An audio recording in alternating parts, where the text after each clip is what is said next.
नमस्कार साथियों, मैं श्रवण विश्वकर्मा हारमोनियम संगीत यूट्यूब चैनल पर आप सभी का स्वागत करता हूं। साथियों, आज मैं आप लोगों को तबला को ट्यून कैसे करते हैं, ढोलक को ट्यून कैसे करते हैं, इस वीडियो के माध्यम से बताऊंगा। बहुत सारे दोस्त थे जो पूछ रहे थे कि सर हम स्टेज पर जब जाते हैं तो अलग अलग स्केल से गाना गाने वाले गायक मिल जाते हैं, तो ऐसे समय के लिए हमको कितना तबला ले करके वहाँ जाना चाहिए और कौन से स्केल पर इसको सेट करना चाहिए कि हम हर गाना पर उनका साथ दे सकें। तो इन सभी सवालों का जवाब मैं आप लोगों को इस वीडियो के माध्यम से दूंगा और आप आज के बाद हर स्केल पर गाने वालों के साथ संगत कर सकेंगे। तो वीडियो को पूरा जरूर देखिएगा। चैनल पर नए हैं तो चैनल को सब्सक्राइब जरूर कर लीजिएगा। देखिए साथियों, होता है कि हमारे पास जो गायक होते हैं, ठीक है, वो दो तरह के होते हैं, या तो एक सफ़ेद स्केल से गाने वाले या तो काले स्केल से गाने वाले। ठीक है, इसी स्थिति में हम कार्यक्रम करते हैं तो या तो ढोलक से करते हैं या तो तबला से करते हैं। ढोलक है तब तो उसको हम कवर कर लेते हैं, लेकिन अगर तबला है तो बहुत बार दिक्कत होती है। पर आप ये ना माने कि अगर ढोलक है तो हम किसी के साथ संगत कर लेंगे, ऐसा ना माने, क्योंकि ढोलक के साथ भी संगत करने के लिए आपको ढोलक को आपके पियानो के साथ या फिर हारमोनियम के साथ स्केल मैच कराना होता है, तभी अच्छा रंजकता कार्यक्रम में आएगा।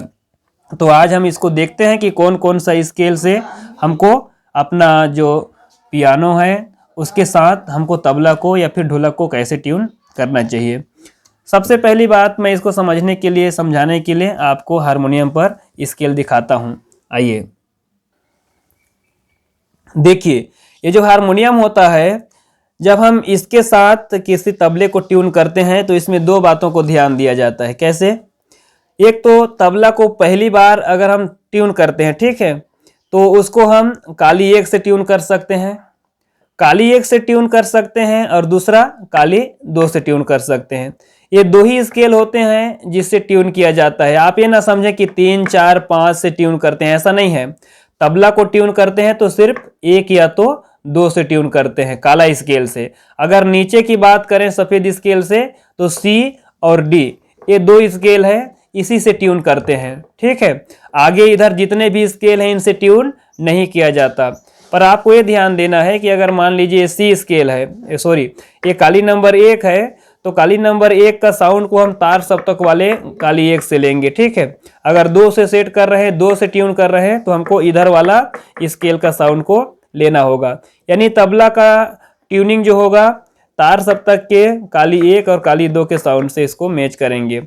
ठीक है, मैच तो हम 1, 2 से कर सकते हैं, लेकिन यहाँ का साउंड थोड़ा मोटा होता है तो समझने में थोड़ा कठिन होता है, तो यहाँ के साउंड को हम लेते हैं। ठीक है, अब देखिए, मान लीजिए हम काली 1 से तबला को ट्यून किए, तो कौन कौन से स्केल से गा सकते हैं? काली 1 से गा सकेंगे, काली 3 से गा सकेंगे, काली 5 से। यानी गायक अगर काली 3 का भी है तो काली 1 से कब तबला को सेट करेंगे, काली 5 का है तब भी काली 1 से तबला को सेट करेंगे। उसी प्रकार अगर काली 2 से सेट करते हैं तब क्या होगा, काली 2 से अगर हम सेट कर दिए तो 4 काली वाला भी गायक हम उसको गवा सकते हैं, काली 2 से, है ना। तो उसके बाद आप 2 और 4 इसको गा सकते हैं। मान लीजिए कोई गायक है जो 2.5 स्केल से गाता है, तो इसके लिए क्या करें? तो इसके लिए देखिए, आप तबला को या तो मध्यम में रखिए, ठीक है, या तो पंचम में रखिए। इसमें देखा जाए सा रे गा, अगर हम इसको काली नंबर 1 को लें तो सा रे गा। अब मान लीजिए आपके पास ऐसा कोई गायक है जो 2.5 स्केल से गाता है, तो इसके लिए हम क्या करें? तो इस प्रकार के गायकों के लिए जो सफ़ेद स्केल से गाते हैं, जैसे मान लीजिए वो सी स्केल से गाते हों, जी स्केल से गाते हों, ए स्केल से गाते हों, या फिर आपका एफ स्केल से गाते हों, डी स्केल से गाते हों, ऐसी कंडीशन में आपको दो बात ध्यान देना है। जैसे पहले हमने 2 स्केल, पहला काली और दूसरा काली लिया, उसी प्रकार आपको नीचे के सी और डी को आपको लेना है। तबला को आपको सी स्केल में या तो सेट करना पड़ेगा या तो डी स्केल में। अब सी स्केल से अगर हम सेट कर दिए तो क्या फायदा होगा, इसको देखिए। अगर हम सी से इसको स्केल को सेट करते हैं तो हमारा ये सब स्केल काम करेगा।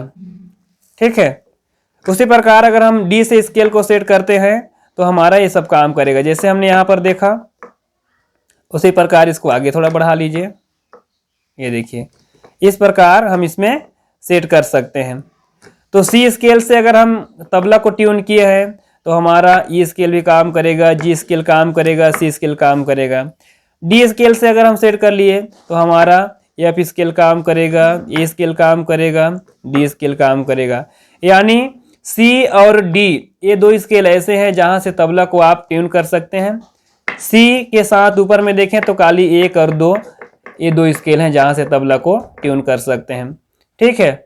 इसी प्रकार अगर मान लीजिए आपको ढोलक को ट्यून करना पड़े, ढोलक को ट्यून करने के लिए आपको क्या करना पड़ेगा? तो ढोलक का जो ट्यूनिंग होता है उसमें आपको ये ध्यान देना है, ढोलक को मध्यम या पंचम पर रख करके आपको ट्यूनिंग करना होता है।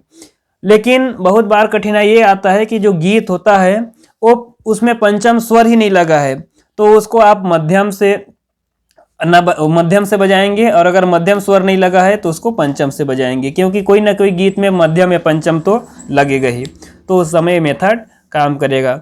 और दूसरी बात, साथी लोग पूछते हैं कि कार्यक्रम में हम जाते हैं तो कितना तबला लेके जाएं। तो अभी हमने जैसे आपको बताया कि तबला का जो ट्यूनिंग होता है वो 2 ही स्केल से होता है, तो आपको अगर हर गाना में प्ले करना है तो आपको 2 स्केल लेकर के चलना पड़ेगा, यानी 2 तबला लेकर के साथ में चलना पड़ेगा। तो आप लोग देख लीजिए, काली नंबर 1 से एक तबला को सेट कीजिए, एक को काली नंबर 2 से सेट कीजिए, तो पूरे के पूरे स्केल उसके कवर हो जाएंगे। अगर सफेद स्केल से सेट करते हैं तो आप उसको सी और डी से सेट कीजिए, तो पूरे स्केल कवर हो जाएंगे। तो उम्मीद करता हूं ये जो वीडियो है आज का ये बहुत हेल्पफुल रहा होगा आप लोगों के लिए। इसमें जो भी जानकारी आपको अच्छा लगे उसे कमेंट्स करके मुझे जरूर बताइएगा, और अगर आपको और कुछ जानकारी इससे रिलेटेड चाहिए तो उसको भी कमेंट्स करके जरूर बताइएगा। चलिए आज की इस वीडियो में इतना ही। आप सभी साथी हमारे चैनल से जुड़े हुए हैं उसके लिए आपको बहुत बहुत धन्यवाद। हमें इसी तरह सपोर्ट करते रहिए, और अगर चैनल सब्सक्राइब नहीं है तो चैनल को सब्सक्राइब कर लीजिएगा। मिलते हैं अगले वीडियो में नोटेशन के साथ, नोटेशन वीडियो के साथ। तब तक चैनल से बने रहें। सभी दोस्तों को जय हिंद, जय भारत।